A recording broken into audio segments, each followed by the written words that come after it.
Don't know who's going to be here yet. Summertime here at Dimebag Darren World Headquarters, so I'm going shirtless, but I'm going to make sure that the shot doesn't change. All you're going to get is some shoulders, so that's all you get. All right. I've fallen down the rabbit hole. It's partially me, it's partially other people that have helped push me down a rabbit hole. I give some credit to Great Scott. I'll show you why in a little bit, but yeah, we fell down the rabbit hole of watches. Yes, we did. Now, I'm a little bit obsessed when I fall down a rabbit hole, and you may be that way too. I found a few things out at the bottom of the rabbit hole here that I'm going to share with you right away to see what you think, just in case you're interested in a similar thing. And then we're going to see how it all turns out in the end, because we're only about halfway through. Hi, Christopher.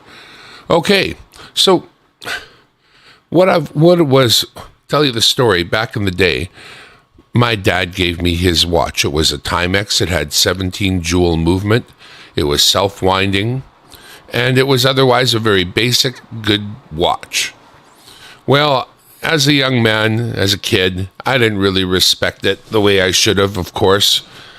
Not understanding how hard it is to come by things, especially when, your father probably worked damn hard to get that friggin' watch. And I wish I was more understanding as a child at the time. But now that I'm not a child, I think back on that watch, which ended up getting lost or what have you.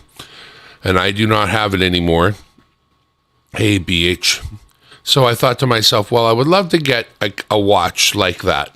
And I started looking into vintage Timex watches, figuring Timex is probably, maybe I'll pay a premium because it's older, but, it shouldn't be too expensive because, it's a Timex. But as I ran into them, different ones available, older ones from the 60s, it looked as though, well, the next thing you're going to want to do is have somebody service that watch right away and repair anything that needs repairing and whatnot. So I thought to myself, well, what's a Today watch worth that, would be appropriate somehow? And actually, I didn't want to close that. Hang on a sec.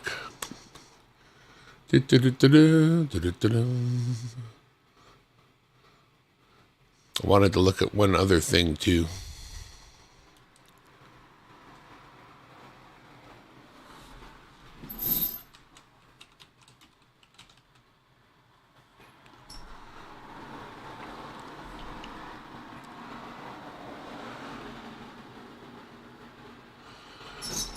So as I was considering the idea that I would get a couple of vintage watches and have them serviced for my boys, and then give them to them, hopefully that they would remember me at some time in the future, the way I think of my dad, I came across this.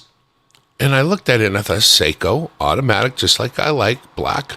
I don't know if black is the thing, but it does look nice. And it has the date. And that's what I'm looking for, is the day and the date. Hey, Tom Kingery, thank you for stopping by.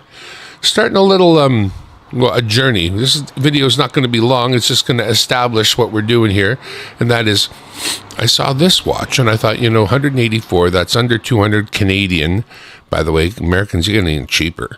But I thought, I'm going to get two, one for each boy. I'm going to joke a little bit about it being the zombie apocalypse watch because it's a automatic watch that you wind by wearing. And doesn't need a battery or anything, so when the world ends, the watch still works. I'm just sort of joking around with it, but at the same time, I want to give them something that they may not even understand today, but they may understand it later. I don't know if that makes any sense to you, but... So anyway, I thought this is a pretty darn good-looking watch, and $184 I can get two. Except that I started to look into what's inside a watch, the movement, because I was already involved in this channel here, which is this is Wristwatch Revival, Wristwatch Revival. And so what Wristwatch Revival does is, by God, it gets you into the nitty-gritty of watches and you start to enjoy the way they work. Here's a movement there, and he's working on a movement. So then you start to understand a little bit about movements, and you're thinking, well, what kind of movement is in this watch that I'm looking at buying? You know, I'm going to buy a watch. Now I'm going to want to learn a little something about the movement. So I found out that the Seiko I was looking at that has the day and the date, like this one here that I'm looking at on the picture, has the Seiko, what they call it, 4R36 movement. That's an automatic movement used in more than one kind of Seiko watch. But then I found out that it's here in this Seiko automatic that costs $350. It's also the very same movement in this Seiko Prospex men's watch, and this is a $600 watch. And then there's a slightly different version of a similar watch, $600. And then this company here, Hemdlar stainless steel, they even mention the NH36A. Well, what the hell is that? Well, it turns out that Seiko calls it the 4R36 if it goes into their watch. Otherwise, they sell the whole movement to other people who make watches, and it's called the NH36 when sold to another company. So here we have a Hemdlar stainless steel, blah, blah, blah, but inside this is a Seiko R30, 4R36, or an NH36A, as they call it, rightly so here. And so that's all good.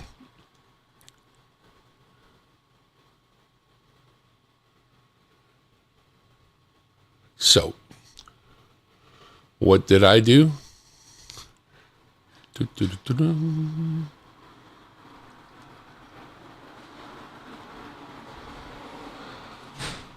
got a couple of these coming. These are the Invicta, which is a name that is either thought of well or not. I'm not. You read a lot, so there's this, that, and the other. So this one is supposedly has the NH36A.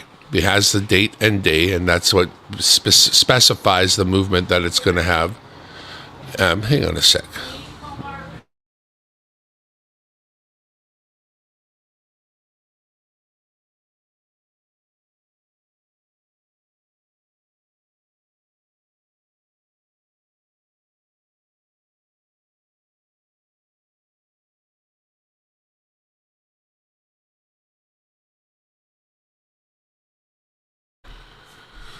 All right, so what we've done is we've ordered up a couple of these. I'm expecting that they're going to have that NH36 Seiko insides, and once they arrive, we're going to open the box and take a look together to see if we got what we expected to get.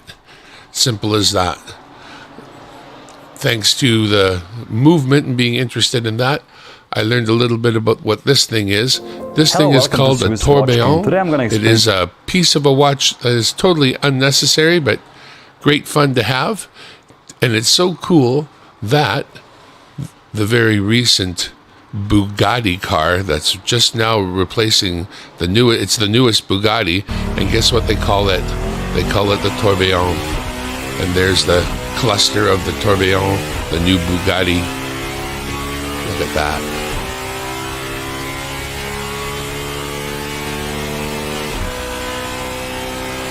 Looks like it's quick, don't you think? 450K, 550 kilometers an hour? That's pretty quick. There we go. And I'm going to go, and there's something I need to do, but as soon as we get a view of the vehicle Matteo, here... looks like we've got ourselves a private unveiling here. Shall we... They're going to pull that sheet off in a sec. Wow.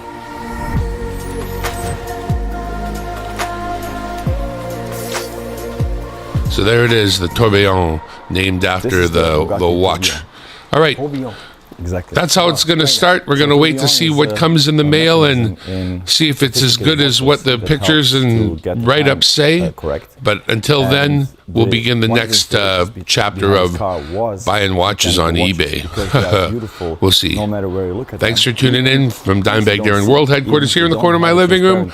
We are out of here. Moon over Miami, B.H. Ringer, Christopher Tide, Tom Kingery, all you dudes, thanks for stopping by on the live.